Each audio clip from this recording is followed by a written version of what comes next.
Essentially, there's a fire truck that breaks down in New Zealand every day, probably multiple every day, and I just can't handle any more of the lies.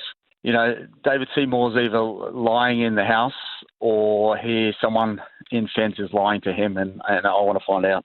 Well, that's a pretty big claim to make, Steve. I mean, he argues, and he, as you say, he did argue in Parliament that, for example, there are 78 appliances on order. They take, obviously, a couple of years to arrive. They're spending 20 to 25 million each year on upgrading them.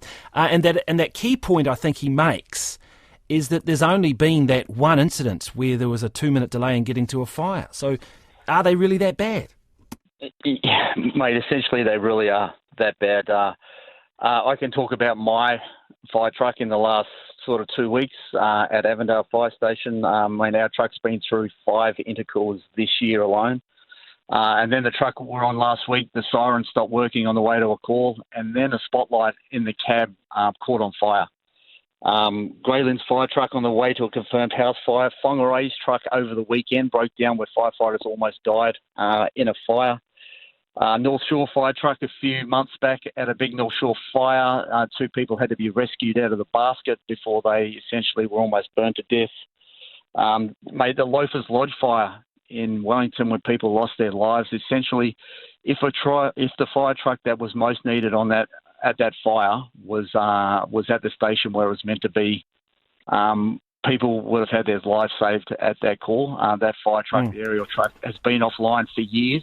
For the years leading up to that fire, and people died. Now, mate, I'm sick of the lies. I can't take it anymore. Someone is lying. Well, again, I got to push back here because that's a strong claim to make.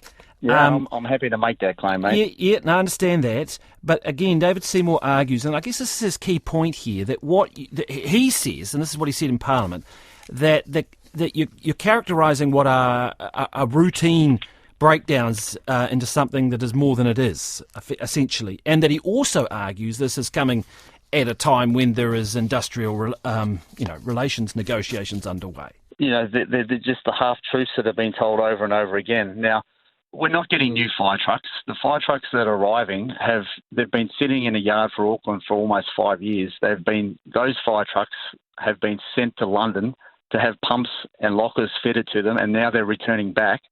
The lockers are too small. Well, hang on. So there's 78 appliances on order. So what you're saying, they're not new? They're not new. No, they've been sitting around in Auckland for 5 years. They've been sent to London to get cabs and pumps put on them, and now they're coming back. These fire trucks are going to have the same issues as the ones we got right now. They've put a bit of glitter on a turd, and they're calling it a new fire truck. Now, that's simply just not true, and I want to find out who's lying.